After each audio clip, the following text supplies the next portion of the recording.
Hi, everyone. Good afternoon, good morning, depending on where you are. Thank you so much for joining us today. I am Ben Stone, Director of Design and Creative Placemaking at the National Endowment for the Arts, joining you today from my home in Baltimore, Maryland, which is the traditional ancestral and unceded lands of the Piscataway and Susquehannock tribes. I'm so happy to be here with you all today and so happy to have all of you join us. I know some people are still filtering in, so please go ahead and introduce yourself in the chat and we will be getting started right now. I wanted to start by thanking all of our great Creative Placemaking Technical Assistance Program partners for their work on this webinar and all the work they do on this program throughout the year. Thank you so much to their work. I'm sure many of you, if not all of you today, have benefited from their guidance. I'm also really excited about the subject matter of the session today. Just wanted to start also by sharing a quick anecdote. I was moderating a panel at a conference just last week. And this is a situation that's happened to me so many times where we got to the question answer part of the panel. It's a panel on creative placemaking in rural America. And the host of the conference sort of interrupted the question answer session and asked everybody with a question related to funding to please put their hand down because there's going to be another panel later on the next day about funding and creative placemaking, and 3/4 of the hands all went down. I find that's often the case in conversations about creative placemaking. We try to put the funding questions off to a future date and talk about forming partnerships and making sure the outcomes of our projects are equitable and felt by all the right people, and talk about how to structure projects in the right kind of way. And inevitably, people always have questions about how to actually find the funding and the resources to put these projects together. It's, of course, pretty crucial to make sure that everybody is being paid for their time, that you have the resources to do the work. So I'm really glad that we're actually diving in and talking about this important subject with some great panelists today. I'll go into the rest of our housekeeping now. Thank you for putting yourself on mute. For those of you who wish to enable audio captioning today, please click on the Show Captions button on the bottom of your screen preferred language. If you need any assistance with that, our tech team can help you. And this is always a question that's asked. The session and slides will be made available after the event. And finally, you can put questions in the chat at any time, so feel free to go ahead and do that. We have had tons of interest for this session today. I think it's really a sign of the growth of this field of creative placemaking and just how much interest there is. There wouldn't have been hundreds of people registering and then hundreds showing up for a session a decade or so ago when this term was first created. People didn't quite know what the work was and didn't yet know they needed funding to do the work. So it's really exciting to see how it's grown to get to the point where we are today. So with that, I'm going to quickly introduce our 3 speakers and get out of the way and come back later for our Q&A session after we hear from all of them. So today we have 3, as I mentioned, great speakers. First, we have Margy Waller, who's an advocate for creating community through the arts. She's a founder of Art on the Streets and a policy expert who's worked at Brookings and the White House Domestic Policy Council. We have Sarah Allan, who's the Assistant Director for Economic Development in Covington, Kentucky. She works with small businesses and helps to manage public art initiatives. She's managed $7 million in arts-related projects, including public art, programming, and project financing and development. And finally, last but not least, we have Erik Takeshita, who has more than 25 years of experience focusing on the role of art and culture in building stronger and more equitable communities and is serving as co-director of the Culture and Community Power Fund. With that, I will hand things off to Margy. Thanks so much. Thanks, Ben. Hi, everyone. I'm Margy Waller. And if you could go back one slide, maybe I can. There we go. Sorry. Just want to share with you what the agenda is going to be today. I am, as Ben said, I work with the team at NEA and LISC on presenting these workshops, this one and others. And I'm going to just give kind of a brief overview, nuts and bolts of how and why we seek funding and support and partnerships around this work. I'll be followed by my colleague, Sarah Allan, from across the river here, who has great community-based organization and city government experience. And then Erik Takeshita, who brings many years of experience in creative placemaking and a funder's perspective on all of that. Then the 3 of us will have a brief conversation, and that will be followed by a Q&A moderated by Ben. So a reminder, if you have questions as we're going through the presentations, please go ahead and put them in the chat. We'll be tracking them and coming back to them. And with that, I will start just by saying that I'm coming to you today from Cincinnati, Ohio, land of the Miami and Shawnee. And we are going to start with something fun. Take it away.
Thanks. For those of you who didn't get sound, I don't know why some did and some didn't. And it wasn't the greatest quality on my end, so we'll send you that link later.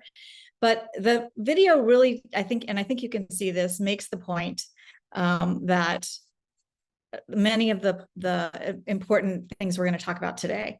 And I'll start by saying, first of all, I mean, I often say that this work, this kind of cross-sector arts and other sectors work, is really about making friends and building relationships. And that is everything from your partnerships for a project all the way to the funding for the project. And it's an opportunity to position for the future. So while I'm going to talk today about some funding sources that are particularly important in the moment that we're in, these points that we'll make today are true anytime. So coalitions may change, conditions may change, your partnerships may change, but the approach does not. And, you know, taking the opportunity in this moment when there is a lot of funding to position for the future is something that we think is really important. So you're building those partnerships and coalitions for the future, but when you approach funders and decision makers, you're also positioning for the future by teaching them, showing them about the importance of arts and creativity in this work. So we'll start by just talking a little bit about the special funding moment that we're in. The Biden administration, with support of Congress, has allocated significant, really unprecedented amounts of funding for infrastructure and for climate change, addressing climate issues. It is an amount of funding going to states and local governments that we haven't seen since the New Deal, and some of us didn't see it then. So we're not old enough. But most of the funding will be decided by state and local governments. Some of it is competitive federal funding, but even then, state and local governments will decide which things to apply for. Every place is different. There's no universal process. I wish I could send you a link that you could click and apply for this funding, or really for any funding along these lines. And there's really not. It's not something that is the same in every place. So that means you will succeed by doing the work of identifying and connecting with decision makers who will be allocating the funds or deciding what to apply for. So whether you're in a big place or a small place, every place is different. So what do you do when you decide you want to think about getting a new project going and building support for it? Easiest thing to start with, honestly, is research local planning. And that can be as simple as Googling or looking at your social media, checking out what the local city hall reporters are saying, finding out what the funding priorities recently decided by a local foundation or United Way. that will also tell you who are the important decision makers. What is the process that they're using? Is there any kind of public process or organized community engagement happening? And it will also help you see whether you already know someone who's in the decision-making position. And even if you don't, who do you know who knows someone? That's something that you can figure out by getting your partners together, by getting a conversation going with your board members, with neighbors. Really, almost anyone can help you power map your way to the champions and people who will be good advisors as you're trying to work your way toward finding funding for your project. An important thing here is we've learned from about 10 years of research on our town, the NEA's Creative Placemaking program, that finding a decider who becomes your champion is really critical for long-term success and local system change, incorporating arts into many kinds of local community development and equitable planning processes. So finding someone who gets it, understands what you're doing, starts to learn about it, becomes sort of your guide to others who are going to be making decisions is a really helpful thing. So what do you say once you get that first meeting, once you've identified some people you want to talk to? You want to start with not that, I guess the thing to remind everyone is something that others have said to me, like, this is not about the arts. It is about community goals. So figuring out the goals of the person or the organization you're meeting with is critical. And again, that's what research can tell you. If the city is looking at its infrastructure funding for the coming year, or even its budget in any year, what kinds of priorities does the city council, what's been established by the county commission or even your state government?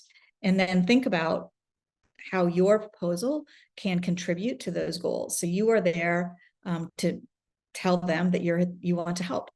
Once you've established that, then go forward with a description of the role for artists and creative approaches.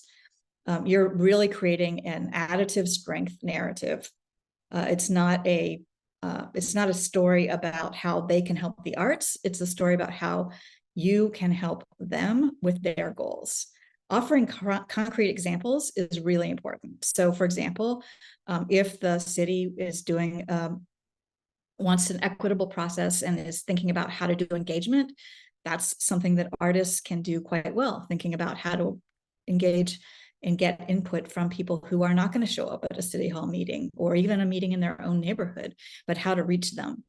So offering those concrete examples is important because many people you meet with will have a kind of default thinking about what art is and artists do, and they will not automatically understand the fact that artists add so much value to the kind of work that the community is doing. This is your opportunity to knock on the door of decision makers and share with them the value that artists and creative approaches bring. And even if you don't get funding or commitments of support initially, and you probably won't every time for sure, you are helping to build awareness and understanding across decision makers, across local organizations, city government, state government, about the role that arts can play. We'll drop in the chat another document that will help you think about communicating your ask, how to frame your ask. When you're developing that kind of shorthand for what you're doing, if you can just sit down and answer these 3 questions, just jot it on a piece of paper. How will your idea address community goals? So again, you're starting with community goals, and then explain how artists and art organizations can add value to the process and the outcomes. And then finally, how will you know whether it's working? That's kind of your evaluation component, meaning like they're going to have to report that. The city, the funder is going to have to report or want to report about what's working and how you're tracking that and how you're tweaking as necessary. And by incorporating that into your original description, you're telling them you know that and you are able to do it. So these 3 questions can help you build a quick, short paragraph that will explain to almost anyone what you're doing. It's kind of a mini little elevator speech.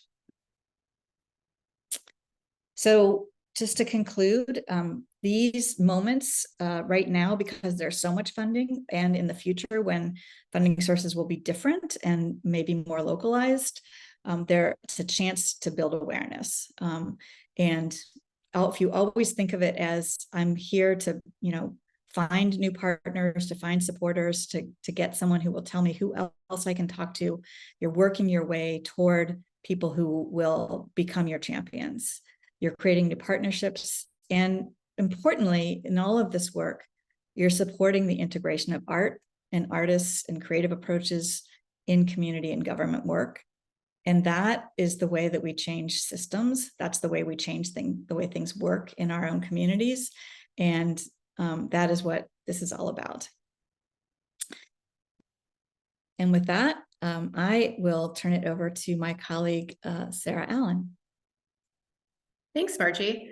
Good afternoon, everyone. I'm coming to you from Covington, Kentucky, right across the river from Cincinnati, Ohio, in the land of the Miami and Shawnee. So I am excited to be here, and thank you, Margy, for teeing this up, because I want to put some concrete examples into a lot of what Margy said. So I'm going to first talk about my role for the last kind of 23 plus years in a community-based nonprofit and the way we used arts and things that we really thought of. And I want to also acknowledge that the photos you'll see today are primarily from our local Covington photographer, Sam Greenhill, that the city put on retainer to take a lot of photos. So we're excited about that, and I'll get to that in a moment. But from a community-based organization standpoint, which I think many of you are from, at the very beginning, just always remember to document. I can't emphasize that enough, because that's going to really build your story and art. The work that you guys are doing is so visual in so many different ways. Even if it's dance, music, it can be auditory. And so there'll be a link dropped into the chat from a video that we did in 2015 from one of the grants when I was at a local Center for Great Neighborhoods here in Covington, where we gave grants to artists. And you'll see that from completion, they had a videographer there from start to completion. And that was a Kresge funded project. And I'll tell you how we kind of were able to build money for Kresge. You also want to personalize the work, tell specific stories. The couple of photos that you'll see here on your screen right now, that middle one is from Innovation Alley in Covington. And it's a mural that really depicts kind of innovators from Covington for the last 200 years. So really telling that story and connecting with people. And that's really important, because the more you're building that connection, the more you're building the story, and hopefully, as you'll see in a minute, having the government be able to support you as well. And that picture to the right is one that we just installed recently. And it's a bench, and it depicts different communities throughout Covington. Next slide. I don't know if it's, okay, there, it's loaded. I want to highlight a couple of quick photos here. I don't have a lot of time, but one thing to really do is invite funders to strategic events. So if you look at the picture on the bottom corner, right-hand corner, that is a project called Shotgun Row. And as we got some initial funding from Kresge to do that artist housing. This was in 2012. As the project was underway, we invited people from Kresge and to come sit in the house as it was under construction. We told the story. We had people there, artists that were going to get involved. And after that, they came back to us and said, hey, we want to look at a multi-year funding for you because of all the work we've done. And so that really, I think, helped. And then communicating is really critical as well. I think a lot of foundations now in particular, and government entities, are more open to conversations and relationships. And so I think all of this, inviting folks, taking photos, things like that, that really gets those folks involved. And to that point, I know I'm kind of I gotta hurry a little bit. So real quick on local government, this ties to other city initiatives. So I'm now at the City of Covington in their Economic Development Department. Because of all the work that has been done in Covington over the years around the arts. When the city got ARPA funding recently, we were able to parlay that into grants to artists to do kind of interesting projects throughout the city. So will be a link in the chat that it's actually showing our director of economic development, who really gets this vision of bringing art into the community. And he'll talk about these quality of place programs. What I want to say though, is you really want to understand the city lingo. So for instance, if you look at, like, for us, the city, the way we get general funds is through payroll taxes. And one of our economic development strategies was that we had done in 2019 said, hey, quality of place is really critical to attracting businesses. So our commissioners saw that, and that's why they supported what we call our quality of place grants, which on the next page, I'll show you a couple of those. That one in the middle is a mural that was funded through that on a business. You'll see a business to the right. And then that's a local restaurant that we were able to do a mural with, not with the quality of place grant, but that just kind of shows you ways that we can tie in. So I know we'll have more time. I'm running out of time now. I'm going to hand it over to Erik Takeshita, but there'll be more time and question and answers if there's anything that comes up that I haven't covered. Hey, y'all. Thanks so much for having me. So sorry, I don't have any slides, so you just have to deal with me. But my name is Erik Takeshita. I'm calling in today from the past, present, and future land of the Dakota people, now known as Minneapolis. My pronouns are he, him, and I'm an Asian American guy with mostly salty but some pepper in my hair, dark black glasses, wearing a blue collared shirt, calling in from my sunroom this morning.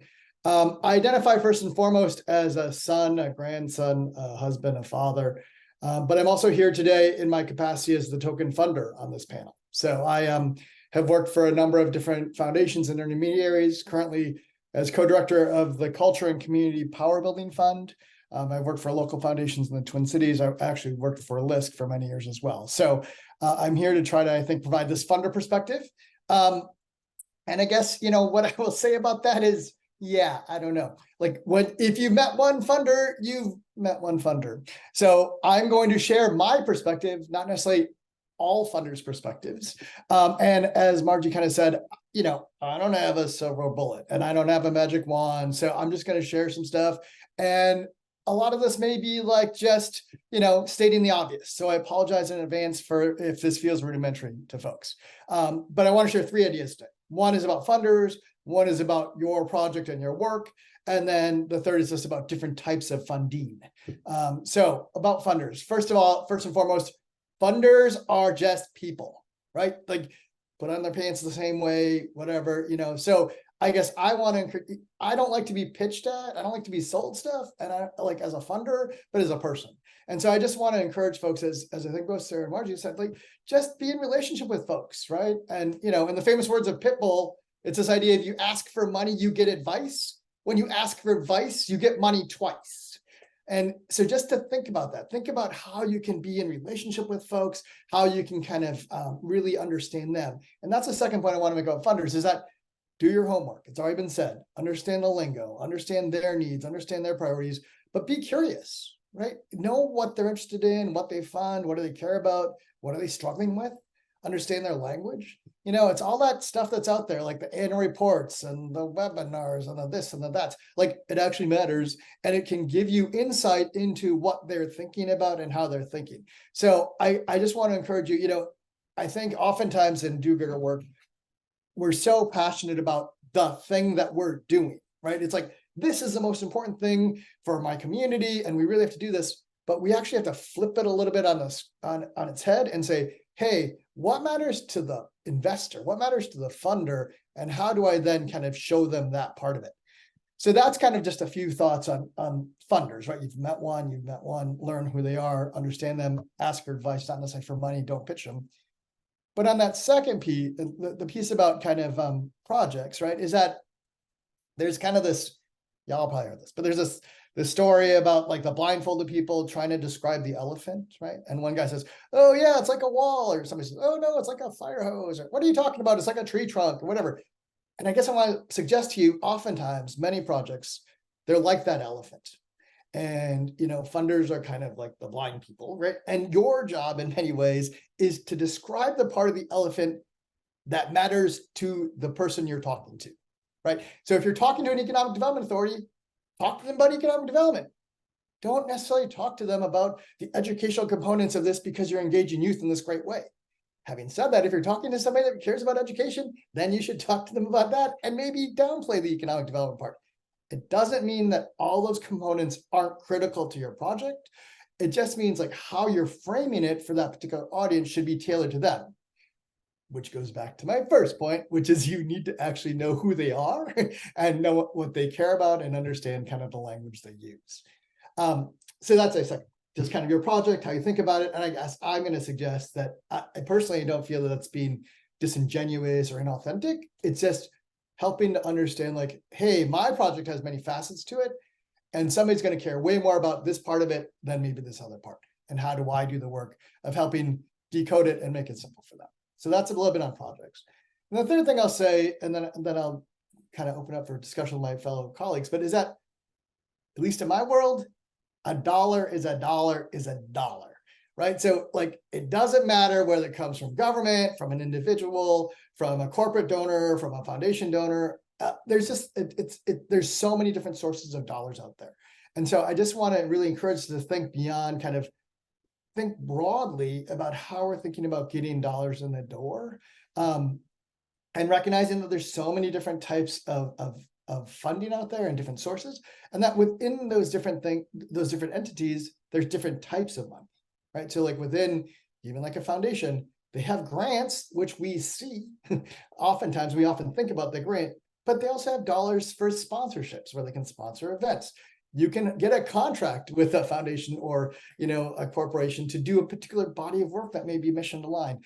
I just want to encourage us to think, you know, kind of go beyond what may be the default easy thing to grab onto, which is often just, oh, I'm going to apply for this grant. I'm going to respond to this, you know, this proposal or opportunity.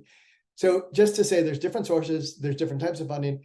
And then finally, there's just different doors. And I think particularly when you go beyond kind of traditional foundations and government sources, when you're talking like with corporate donors, for example, there's all kinds of different people that have pots of money that can actually be put into doing the thing that you want to do, right? There's folks in the marketing departments, there's folks in human resources, there's folks that are kind of, you know, doing mission aligned kind of work. So if you think about, if I'm working in a community and there's a big hospital, like they have a mandate to worry about the health and well-being of people in that community. And so how might I be able to find partners, as Margie said, find those allies, find those champions, find folks that I can work with. And I guess just as I close, I'll just say that, and I believe y'all can do it. Like you're creative workers, you're doing arts-based development work. So I just want to encourage you all to really think creatively. So I'm going to close my remarks now, and I'm going to kind of invite back in Margie and Sarah to kind of join me. And I think the intention is for the three of us to have a quick conversation. Thank you both. I feel like we really did build on each other's remarks pretty nicely.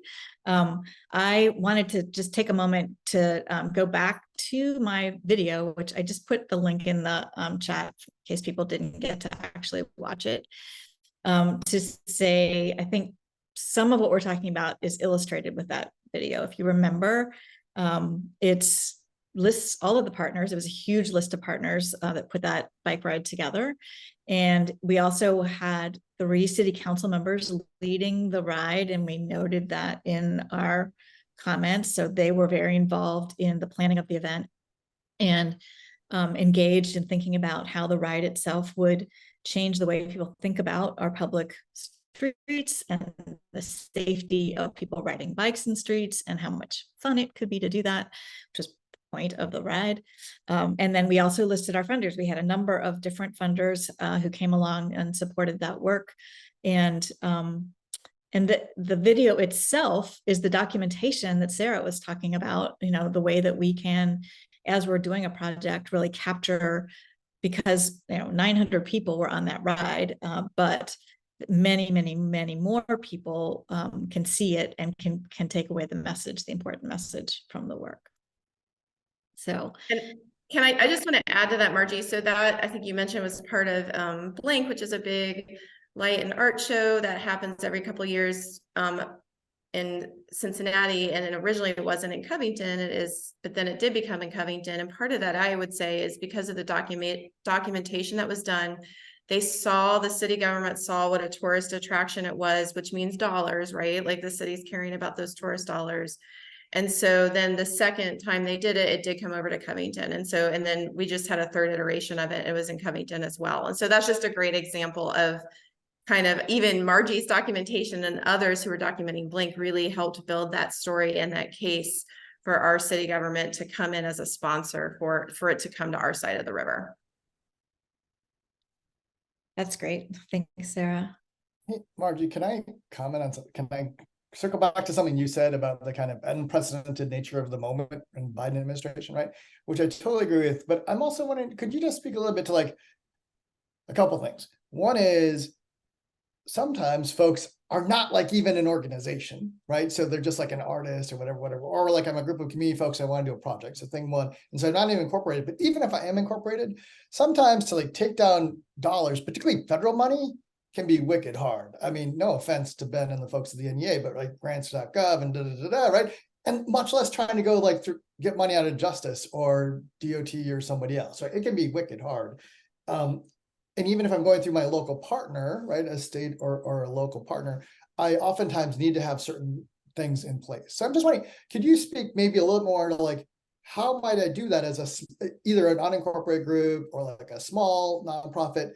How might I want to think about it? Because is a partnership just with the local unit of government, or is it also that I need to find some kind of other partner that may be more, aligned or known to a Department of Transportation or, somebody in the criminal justice system or whatever.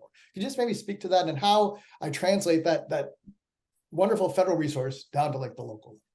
Right. Really good question. And the answer is, it depends. But I think an easy way to think about it, and why I emphasize so much that you want to do some research and find out who, especially who locally, or maybe in your state government, if that's a thing you want to try, is thinking about what the priorities are going to be with these federal funds. So the federal funds I mentioned are from the federal infrastructure bill and the Inflation Act climate dollars. I think I heard this 90% of the federal dollars are by formula, which means it's automatically an amount set by the federal government automatically comes to each state. Most of it is coming to states, and then states are reallocating to local governments. So my suggestion is start by talking to people in your local government about how they are thinking about these federal resources and what they're planning in terms of priorities, and if they are planning on competing for any of the federal grants. Because that way you're not, trust me, grants.gov, sorry, NEA, but it's hard work. I've done it, it's hard. Probably lots of people here have done it too.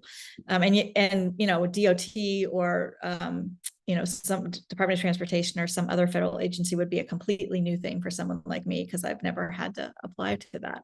But people in your local government do.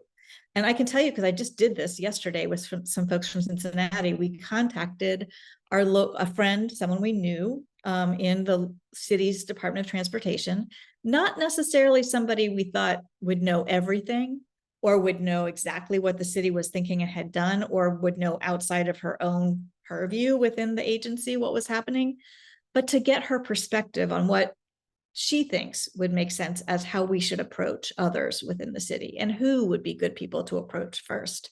So again, it's that talk to one person, they will help you find the next person and the next person and the next person until you get to someone who can see that, well, as we're thinking about how to make X street safer, which is one of our priorities, how do we reach the people in that community to find out what their experience is of that street and how they would like to see it changed and what they think will work and doesn't.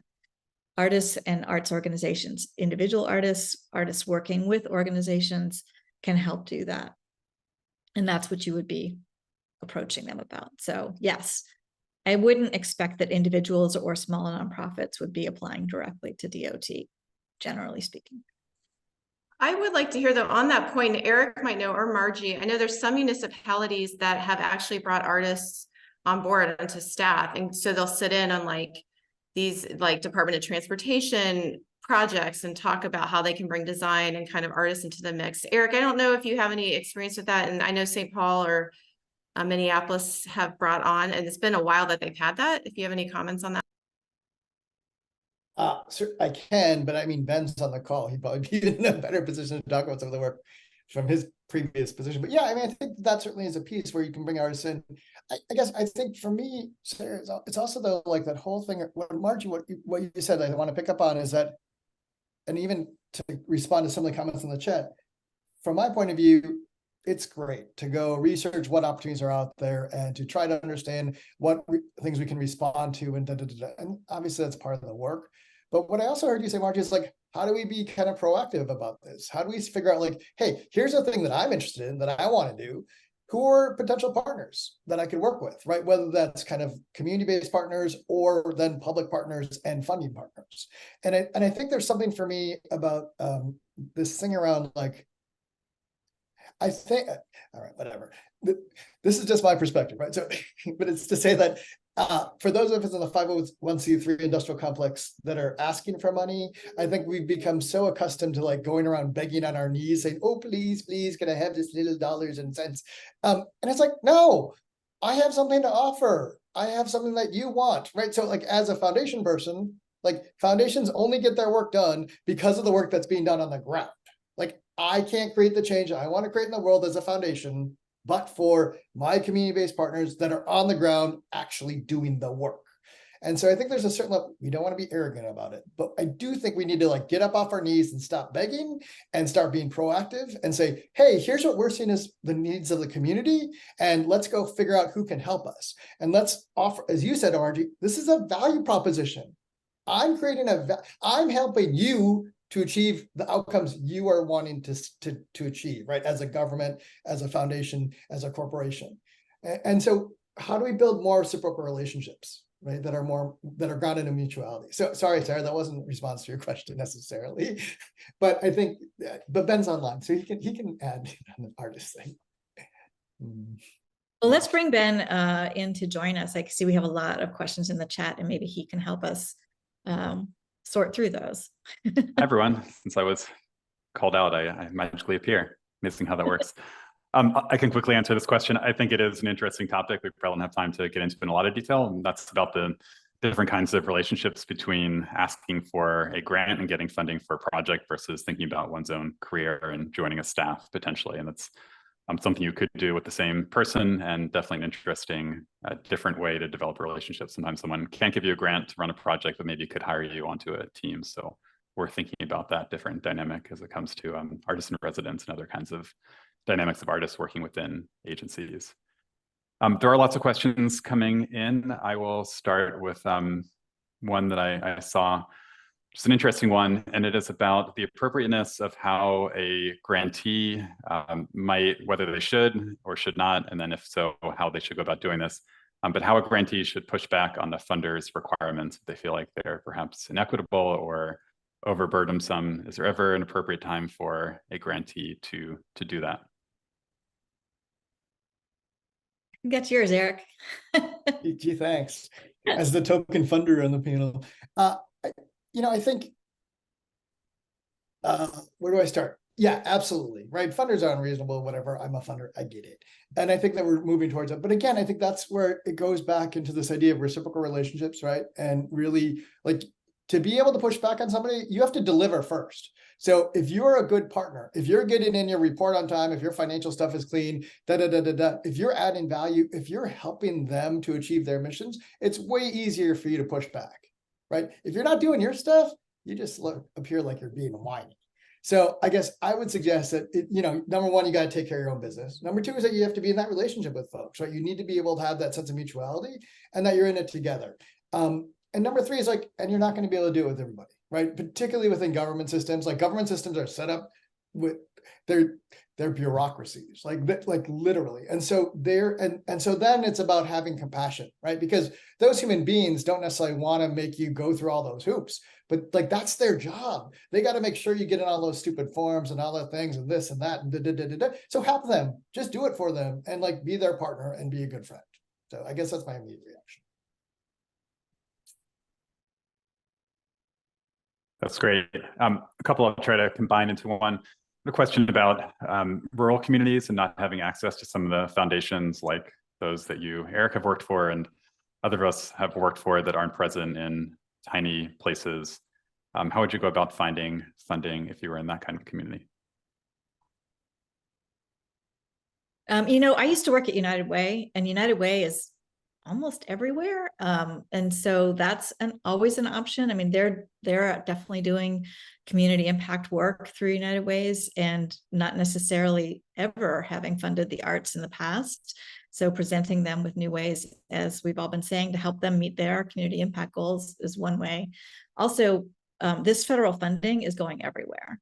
So if you want to try the approach of going to either your local city, if that doesn't work, there's the metropolitan planning organizations, the transit agencies that are getting significant pieces of this funding as well. You can approach them, or your state legislature. You know, if you have a local state legislator, start with them, start with their staff, talk to them.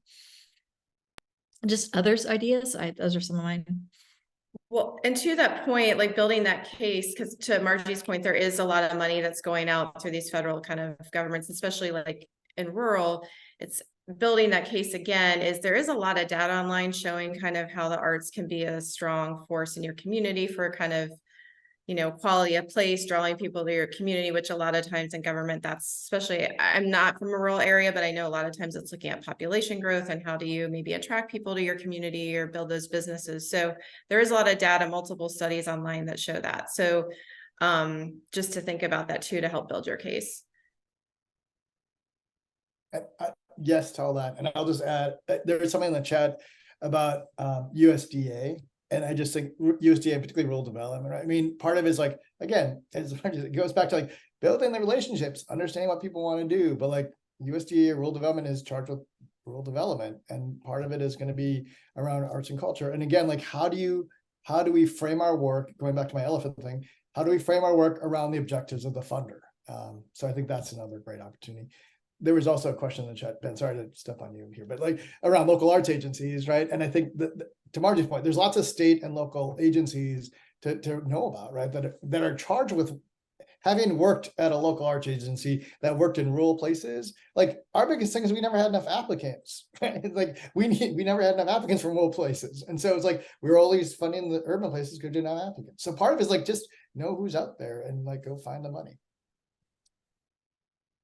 It's a great point. And to Margy, to your earlier point about, I think you were using DOT as a reference, same with the NEA, a lot of our funding, huge amount of our funding goes into state and local arts agencies rather than directly to arts organizations. So it's very true that getting in touch with those agencies, whether they're your DOT or other kinds of agencies, even your arts agencies, is a great way to find out where some of that federal money is going, even from the NEA.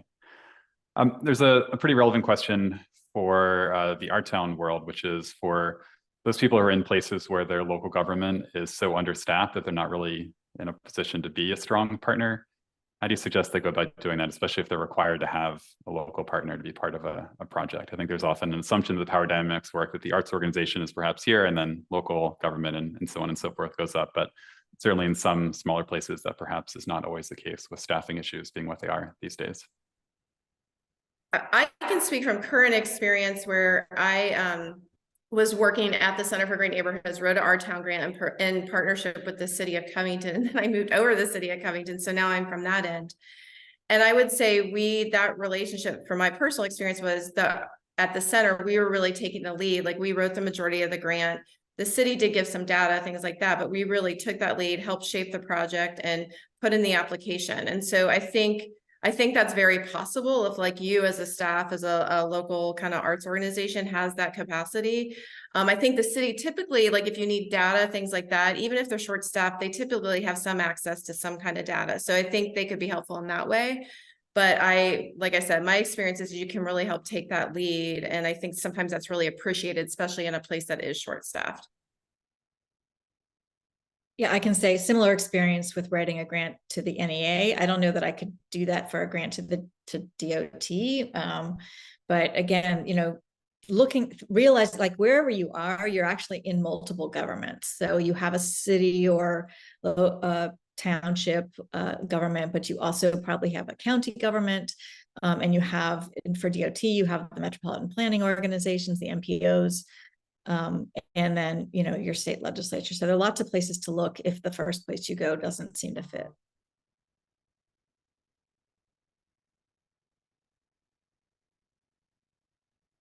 Go ahead, Erik. I mean, I put this in the chat, but part of it, having worked in government also, part of it is like, make it easy for the person.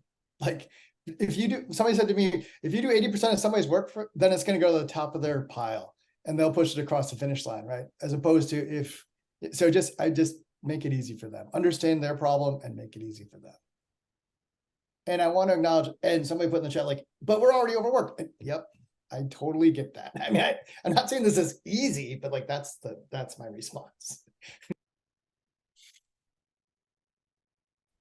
There have been a few questions about lists of funders or grant opportunities. I think that's something that people are often, it seems, according to the chat, at least looking for. Do you all have advice on databases, resources, kind of a place to get started, and even knowing where to develop the kinds of relationships we're talking about? I think a lot of places, the local community foundation may have other lists of funders. Same thing for local United Ways. That's a place to check. I mean, we're being repetitive here, but start talking to people and asking around and seeing where that list might exist. I don't know that I can do it right this minute, but there are a few websites. One of the big ones is build.gov, which is where you can find a lot of information about the infrastructure funding that's out there. Again, I'm not going to say it's easy to sort your way through all of that, but I think you'd be better off, honestly, approaching one of your local governments, people, getting to know the people who are thinking about that stuff already and talking with them about it than trying to sort through the various federal funding sources. And I do want to reiterate too, with the local foundations, I know, again, some of the rural communities might not have those, but I would say most cities, municipalities that are a little larger do. So really building that relationship, a lot of them tend to have a focus on arts. They might not think of arts in kind of some of the realms that you're thinking of as along creative placemaking, but again, that's about relationship. And so they're often more accessible. And so I would really emphasize kind of fostering those relationships locally as much as possible. Yes, to all that. And I guess I also, particularly like in smaller towns and rural communities, like I think we need to go beyond, we need to expand I need to expand my thinking, right? So like libraries have a huge, those are a great place and they have streams of revenue. Like IMLS is way bigger than NEA, sorry, Ben, but whatever. So like, just to say like, there's dollars there. I think we need to think about these civic organizations, like the Lions clubs and the Kiwanis and like, they also give money for projects. So part of it is also like going beyond our traditional, how we're trained to think about dollars and go into other sources of money, not just, I'll stop. Yeah, that's a really good point, Eric. And I would just say, like, again, especially if you have a project in mind, and hopefully you do when you start this conversation, like, well, who else would be interested in funding this? Like, think about that and start with those places, not, again, asking for advice. You can ask them, where do you think we might be able to get some support for this? See what happens. And that's actually, we just had a recent example where we are doing this kind of art dog park. And we have this big mural and we needed the fence paid for. So we got the local business next to the park wanted their name on something as a legacy project for their parents who started this 100-year-old business. So we walked them around the park and they're like, yep, we want to fund it. We want to fund this dog park. We like that there's art. It made it more interesting, but like they funded the fencing part. So there's also ways like that with your local business, especially ones that are kind of legacy businesses, I find have often been helpful. I'll overstep my responsibilities a little bit and just share one quick thing, since I've spent much more time as a grantee than as a grantor over the years. And that is that some of the best connections I found to funders have been through my current funders. I should say my best connections to new funders have been through my current funders, as I think Erik mentioned the point earlier. Grantors, funders want projects to succeed. Once they've funded it, you're essentially becoming an investor in a project. And if the project fails, then your money has gone nowhere. So asking a funder if they've decided to support you, and hopefully you've found one to get yourself started, to introduce you to new funders who might be interested in your idea. They become great spokespeople in many cases. So definitely encourage folks to use them in that capacity as well. Somewhat related to that, I would love, in the limited time we have left, to hear from you all your thoughts on maintaining relationships with funders. It's one thing, of course, to get initial funding from a funder, from a grantor. But how do you think about reporting, maintaining those relationships? Much to Erik's earlier point about if you met one funder, you've met one funder. I used to keep a list when I ran my nonprofit of the people who wanted to call every week, the people who would be so annoyed if I called them more than once or twice a year, the people who wanted to receive updates via email. Everyone had different reporting requirements. Some were actually written on websites, some were very ad hoc. What's your advice on how to maintain and grow funding once you've even started a relationship with a funder? Do what Ben did. Yeah, exactly. Brilliant. Yeah, I mean, I find myself doing a lot of that too. I don't have a list, but thinking about, what do I know about this person and what they are interested in? And a lot of times I will just follow up with things that I'm reading about or hearing about, or places that I go that have interesting things that I think that funder might also find interesting. It just keeps the door open and the dialogue going. Yeah, I don't know that I have really anything to add other than like just focusing on those relationships. I know one little thing we did is we had some art pieces made and we sent a few to our funders just as like a thank you. So just little things like that, I think, go a long way as well. That's nice. I would also just add, I mean, I think obviously inviting folks to come to your thing, but don't necessarily expect them to, but then go to their stuff. Like when they have an event, like show up, be in the room, be interested, be curious, right? Who else? And it may not be about the thing that you're doing, right? So if you're working with an economic development, funder, then, show up in other rooms where they're showing up. Because again, like it's like dating or courting someone. You want to be in a relationship with people. Again, I don't know how to say this stuff. And it's about mutuality, right? So to Margy's point, like, how are you adding value to their work? Hey, I came across this thing I thought was really interesting. Has nothing necessarily to do with what you're doing or they're investing in, but it's about building the relationship. And it's about you adding value to their work as the funder. I would say you're not necessarily only having a relationship with them about funding, obviously, and that's, I think, apparent from everything we're saying here. Marty Pottinger, who's on this call, I know has a good habit of talking to people in her local government about what they're working on and what they're finding challenging, and what, just talking to them and asking them questions about their work. She says many times people just don't ever ask them that, and they're so excited to be able to share that with someone. So you're just making friends. You're making friends. I'll try to squeeze in one more question here. And that is, there are a couple of different ways this was asked, but questions about how to pitch and get funding for projects that are not as popular. I think one person described it as difficult stories or unpopular stories in a community, things that don't have that immediate grab for everyone to jump on board with, but something that perhaps even a funder might not want to talk about or be directly engaged in, but might be really important work. I'm going to answer that from a communicator's perspective. You can always really find a way to talk about any topic in a way that is more interesting. And frankly, you have to, right? You're not going to succeed in your work if you're just trying to force people to listen to something that they're not interested in.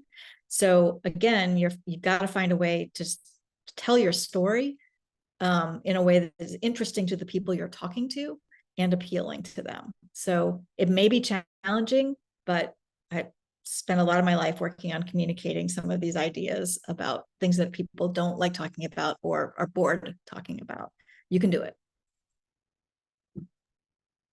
Yeah, nobody likes to be told to take their medicine, right? And it goes back to my elephant thing, right? Like, okay, well, figure out what is the hook. Like, why are you even talking to them? Like, other than the fact that they may have resources, like, and maybe they're not the right partner. If they really don't want to do it, then maybe they're not the right partner. So figure out who might be. Sorry, so I got off mute. Well, yeah, I was trying to think of if I had anything to add to that. No pressure. I think I'm good. I think I'll just echo what they said, to just be as transparent as possible and know where they're coming from, and just keep up those relationships. That's great. Thank you all so much. Margy, are you starting our closing out remarks?